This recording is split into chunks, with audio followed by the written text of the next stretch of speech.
গাজী মার্কেটে হ্যাঁ দেখছি বুড়া বুড়া পাতলা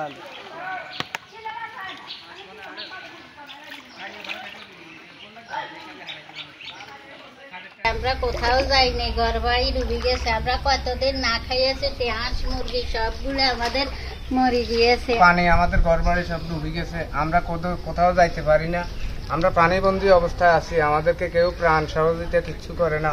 পানি উঠে যাওয়ার কারণে আমরা এমন কোনো সহযোগিতা পাইতেছি না।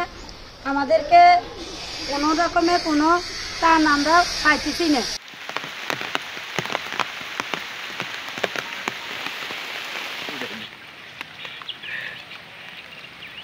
লক্ষ্মীপুর সদর উপজেলায় 21টা ইউনিয়ন আছে। 21টা ইউনিয়নে কম বেশি প্লাবিত। 21টা ইউনিয়নে আমার আশ্রয়কেন্দ্র হয়ে গেছে 231টা। প্রথাগত যে আশ্রয় কেন্দ্র সেগুলোর বাইরেও অনেক স্কুল কলেজ মাদ্রাসায় মানুষজন আশ্রয় নিয়েছে। তো এই 231টা আশ্রয় কেন্দ্রে টোটাল আশ্রিতের সংখ্যা আজকে পর্যন্ত প্রায় 20,000। আশ্রয় কেন্দ্রে আমরা প্রথম দিকে শুকনা খাবারের ব্যবস্থা করেছি আমাদের উপজেলা প্রশাসনের পক্ষ থেকে 31,000 প্যাকেটের মতো।